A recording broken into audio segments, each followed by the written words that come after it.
Welcome to Lando Sports Discussions, where I discuss sports topics throughout the landscape of sports every week. This week we're going to be covering the NFL, Major League Baseball, and boxing. Let's go ahead and get into it. First, let's get into the NFL. Scoring is down, specifically passing touchdowns are down. Reason being, according to Mel Kiper, is because of the too high safety look, which we'll get into what Mel Kiper said specifically later on in this episode. But that could be it, but there was only 69 touchdowns throughout the first 2 weeks. We're going into week 3. This is actually after the Thursday night football game where Aaron Rodgers threw 2 touchdowns. So, yes, the passing touchdowns are way down. And it's unfortunate because these quarterbacks are getting paid so much money to play the quarterback position to get the numbers that that justify these massive contracts that they're getting. So where we have that, there is a bright side to this. Christian McCaffrey just got like a $19 million a year deal. Running backs may start to become important again because you can't put it all on the quarterback clearly because defensive coordinators, they make adjustments too. It's not just offensive guys that are making adjustments. So we have to see like the value in the running back again, and maybe the fullback might start to be valuable again. And there's just going to be an ebb and flow of offense and defensive adjustments, which is great for the game. It's great for the game, you know, just like the NBA when they made adjustments to offense and defense. And now you're starting to see like there was an era where the guard was, you know, the ultimate player on the team, or the wing players, and they're still fantastic players and they're still some of the best players in the league. But you can argue the 3 best players in the league are big men in Jokic, Giannis, and Embiid. And so the big man is starting to make a little bit of a comeback. We got Wemby, who's playing extremely well, had an excellent rookie year. So this could just be, you know, a changing of the guard and that ebb and flow that we're seeing. So I'm excited to see what's going to happen this week. There's some really good matchups going on this week. Can these quarterbacks take advantage of those matchups that they have? Specifically, the one I'm looking for is Joe Burrow versus the Washington football defense. So the Commanders, they really poor defensive backfield so far. So we'll see how that goes this week. But the NFL scoring is down, and we have to admit that and tell where things are going wrong. That should be outlawed. Too high safeties? You don't like that? Yeah. When you go to games, I've been there a ton of Raven games. Yeah. And it was years ago when this all started. And I'm sitting there and Lauren was with me. I said, what are these guys doing at? They're like 30 yards off the back. Yeah. I go, where are they? They're out in outer space somewhere. You know, how you gonna throw a ball down the field? Yeah, so you can't. Again, I would say we say where you have to line up. I would put a rule in place that brings those safeties up closer to the line of scrimmage. I would outlaw that because that is ruining the game. The things we saw back in the 60s, 70s, and 80s, we're not going to see now. The routes that we were working on then, you can't run because you got that going on. That should be outlawed. Now, speaking of the NFL's passing touchdowns being down and Mel Kiper saying ban the too high safety look, I don't know. You know, we do a podcast, and of course I have this channel here, and you know, it's not blown up, we're just getting started, but sometimes I get frustrated when I see these guys getting paid what they get paid and saying some of the most ridiculous things on television. It's like a guy who studies film as much as he does when it comes to college football, he's blaming it on the too high safety look. And he's like, oh, I grew up in a time where you would get deep plays and things of that nature. It's like, oh, they just throw the ball deep. They were just throwing the ball deep because of the single high safety look and completely ignoring why teams and why guys who had big arms was throwing deep passes against a single high safety look. Could it possibly be that a strong running game was the reason for that. And you had to bring a safety down so you can load the box up because you're getting the ball pounded down your throat. And it's just like, pause. So it's just like, what's happening here? Like, you know this. So we should make a rule so that quarterbacks could benefit when we've already made several rules where the offensive players benefit. You can't hit the offensive players anymore. You can't intimidate them anymore. You can't touch the quarterback anymore. You can't touch the offensive defenseless receivers anymore. They call them cheap shots and things of that nature. So it's like, what are we talking about? Like, how did we get here to where now we need to make more rules for the offense to benefit and ban a defensive formation? That is so stupid to me. Like, I just don't understand where he's coming from or what he's trying to do. But I hope the NFL does not listen to that nonsense rhetoric. Let the quarterbacks earn their money and let these coaches earn their money by developing an actual running game so you can have these beautiful offensive schemes that some of these coaches are still able to develop. Like, come on now. Like, just because Patrick Mahomes and his numbers are down and these great quarterbacks' numbers are down, that doesn't mean that we need to make rules to help them. Make the coaches coach for once. Make the play callers call great plays for once. Let these GMs build real rosters. Like, come on, man. We got to stop this nonsense. Now we got to get into something I don't want to talk about, and that's Trevor Lawrence being a bad quarterback.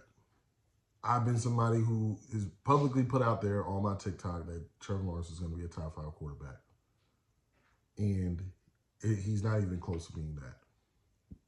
I'm going to go over some stats with y'all, so let me just get this out first.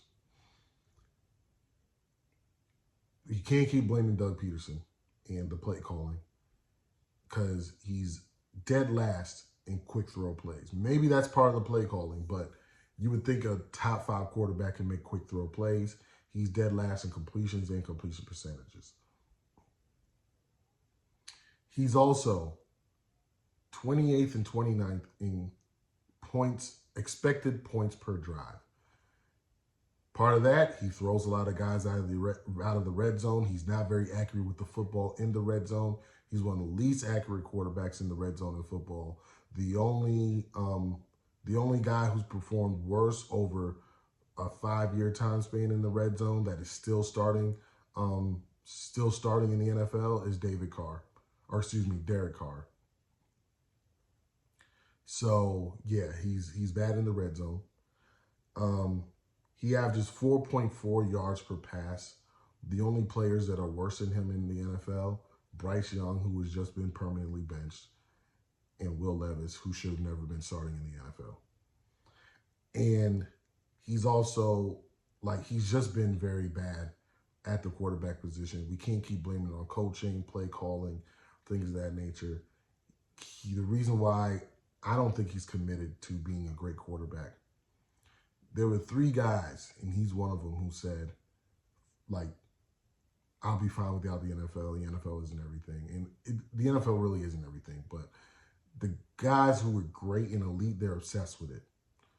And Andrew Luck said it. He retired because he didn't want to push through injuries, which I get it. But, look at Tua, he's pushing through. You got Josh Rosen, who was out of the league or, lost his spot after a year. And, of course, Trevor. So I don't know what's going to happen through the rest of the season, but I don't think it's too early to say he's not that guy. Now let's go into one of my favorite sports, boxing. Anthony Joshua got beat down, stopped in the 5th round by Daniel Dubois. I didn't expect it. I didn't bet it. I wouldn't have bet Dubois if I did bet it. So I'm not gonna sit there and be like, man, I lost on him. I mean, I knew it. I knew it in the soles of my stomach, like a lot of bettors and gamblers be doing, specifically when it comes to boxing. Like, shut up, But Dubois had the jab going, was jabbing AJ's ears off. AJ has never been great with head movement, never been great defensively. So it's understandable why he lost. But the way that he lost was highly unexpected. And I'm just going to go and say this and be done with this topic. You cannot go into a championship fight coming off a guy who fights MMA, had no boxing experience, and expect to win a championship fight. Tyson Fury did it, lost to Usyk. AJ's done it, lost to Dubois. You cannot do these boxers. Stop acting like these MMA guys are tune-up fights. They're not. You're not getting any work from them. Cut it out. That's got to stop now. If you're an active boxer, don't box UFC guys. Don't box MMA guys. Leave that for Jake Paul. Leave that to Floyd Mayweather. Leave that to Manny Pacquiao. That need to die today. On a 1-2, Ohtani sends one in the air. The other way. Back it goes. Gone! Now let's go into Major League Baseball, which history was made. Shohei Ohtani became the first 50-50 player in the history of baseball, and that's 50 home runs and 50 stolen bases in the same season. Now there's talks of Shohei Ohtani because he can also pitch. He's a very good pitcher.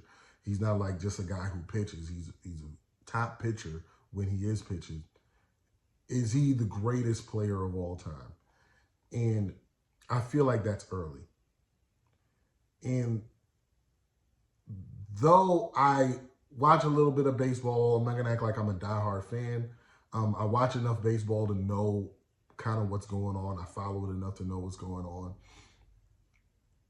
But if you ask me to name every great player in the league, I'm not going to be able to do that. But, admittedly so. But, is Shohei the best player of all time, the greatest player of all time? Is he on that track?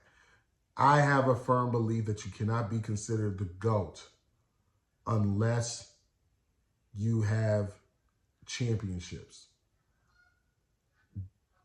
And at least a winning record in the championship series game, whatever. I'm never going to change that. So like somebody like LeBron will never be on my GOAT list. Barry Bonds and Ken Griffey Jr. are the greatest players I've ever seen play baseball. And like even seeing what Shohei is doing, I just, maybe it's because I was a kid back then or something like that. It just don't do it for me. I'm not running to a TV to see Shohei Ohtani play. I used to do that in New York City with Ken Griffey Jr. and Barry Bonds. So it's just what it is. But his accomplishments are great. But he hasn't won a World Series. He hasn't been to a World Series. Babe Ruth was a guy who did those things. I mean, he wasn't stealing bases, but he was the best hitter and a great pitcher at the same time. So we can't sit here and act like we haven't seen, or something like this has never happened. Now, I don't know if he's going to have that same production hitting the baseball once he actually starts pitching again. So we'll have to see about that. But he's a great player. He's an elite player. He's definitely something to watch when you do watch him. I just remember I used to work with a guy who was a college baseball player, and he said that he was the best hitter on his team. He hit like 400, I think he said. And I'm like, so what happens to pitchers when he was like, a lot of pitchers are usually the best hitters on their team. I'm like, so what happens to that? He said, once you get into college, it's like, and you say, hey, and they recruited you for one or the other, that's all they let you do. So if you don't use it, you lose it. And I'm wondering if baseball should keep that going, because we see like in American basketball where these guys aren't getting all their skills worked on, and the European players, they are getting all their skills worked on, post-game, dribble, pass, shoot, all those things. And of course from rule changes as well has helped them out. They don't guard anybody, unfortunately, except maybe Giannis. And it's just like, should we in America not take that away? Because they didn't take that away from Shohei. And look how great he is. And I'm wondering if not saying like, oh, it should be an American doing this. No, that's not what I'm saying at all. I'm glad he's doing what he's doing. But I wonder if we would have seen this before if we didn't take that away from our players here in America. So that's all I'm really saying. But shout out to Shohei Ohtani, man. Like, that's an incredible feat that he's done. It actually blew my mind because when it was like, oh, he's like stealing a bunch of bases. And I'm like, when I've seen him steal bases, I'm like, I don't even think he runs fast. And he's a long strider, so it doesn't look very fast. But then, like, when I see him, though, it's like he's not fast. How is he stealing all these bases? But clearly he is fast because you got to be fast in order to do it. So, man, I love it, man. I love it. Shout out to baseball, man. Shout out to them actually cultivating a star because they haven't done that in a while. They try to make Mike Trout a star. Nah. Like, I never thought that he was a superstar athlete. Shohei certainly is. So shout out to him, man. And shout out to baseball. Shout out to baseball actually having some good things happening for them because it's been a while since baseball's been on the map. Thank you for tuning in to Lando Sports Discussions. Please like, subscribe if you like the content and you want more. Comment below for things that you agree with and or disagree with. And also, like I said early in the episode, I have a podcast. The Between Brothers podcast is wherever you listen to podcasts. Please go ahead and take a listen to that, where me and my brother Zero discuss all things, all different topics, sports, unrelated to sports, all kinds of stuff. So let's please support our channel, our podcast. I love you guys. Thank you so much. And I'll see you next week.